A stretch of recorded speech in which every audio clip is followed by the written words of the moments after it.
Gifts బాగున్నాయి. ఎల్లిస్తావని ఇంకా చెప్పలేదు కదా. మార్నింగ్ మిమ్మల్ని చూడంగానే ఇస్తారనిపించింది, అందుకే. పొద్దున నన్ను చూసి ఓనర్ని కాదన్నారు. ఈఎంఐ అయిపోయిందా? అంటే లోన్ అయ్యే వరకు బ్యాంక్ వాళ్ళే కదా ఓనర్స్, అందుకే అడిగా. ఈఎంఐ అయినా అవ్వకపోయినా నువ్వు ఇంటి రెంట్ మాత్రం నాకే ఇవ్వాలి.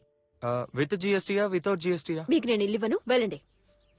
హలో ఆగండి.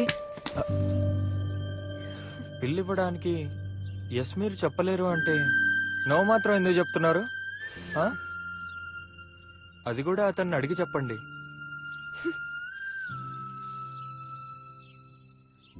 హాయ్. హాయ్. ఇట్రా.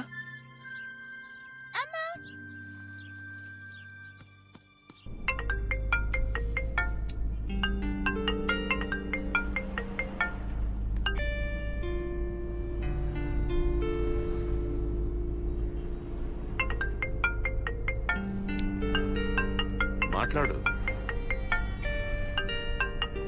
చెప్పు. పైన పోర్షన్ లో రెంట్ కోసమని వచ్చారు. ఇప్పుడు దాన్ని రెంట్కి చేంజ్ చేస్తాం. ఇల్లు ఖాళీగా ఉంచడం మంచిది కాదు చెప్పారు. ఎవరు చెప్పారు? నా పార్లర్ ఫ్రెండ్స్.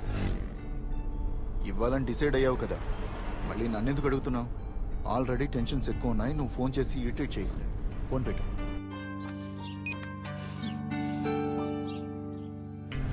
ఇంటి నుంచే? సార్ అవును సార్. లవ్ మ్యారేజా అరేంజ్డ్ మ్యారేజా? లవ్ మ్యారేజే సార్. ఇద్దరింట్లో ఒప్పుకున్నారా? లేదు సార్, రిజిస్టర్ మ్యారేజే చేసుకున్నాం. గొడవలు వస్తే ఎవరు చెప్పుకునే వారు లేరు. మీరే ఒకరికొకరు మార్చి మార్చి చెప్పుకోవాలి. చూడు, నీ పై ఆఫీసర్ దగ్గర బాగా మాట్లాడుతున్నావు. నీతో జీవితం పంచుకుంటున్న అమ్మాయి మీద కోప్పడతావేంటి? ఇంతకీ మీరు ఎంతమంది ఉంటారు? నేను మాత్రమే. నైట్ లేట్ గా వస్తే కాంపౌండ్ దూకే రావాల్సి ఉంటుంది. నైట్ అయితే ఇంటికి రాను. ఏ ఐస్ క్రీమ్ ఏమైనా అమ్మడానికి వెళ్తావా? ఓ జోకా? ఇంకేదన్నా సీరియస్ గా ట్రై చేయండి. Night వాచ్మేనా?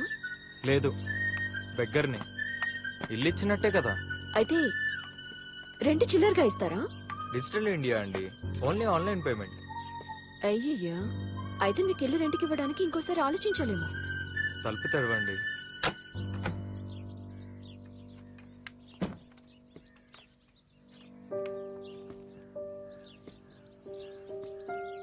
So what's really your job? క్లబ్లో డీజేగా ఉన్నాను. నైట్ పార్టీస్, నైట్ లైఫ్ బాగా ఎంజాయ్ చేస్తారనుకుంటా.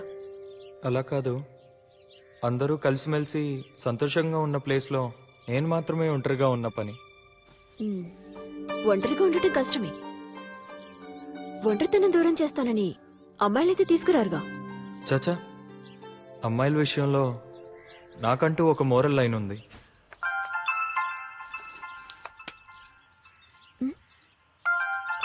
మీరు ఫోన్ యూజ్ చేయనన్నారు? కాదు, ఇది మా ప్రోగ్రామ్ కోఆర్డినేటర్. నన్ను నమ్మకుండా అతని మొబైల్ ఇచ్చి పంపించారు. మిస్ చేస్తానని భయం.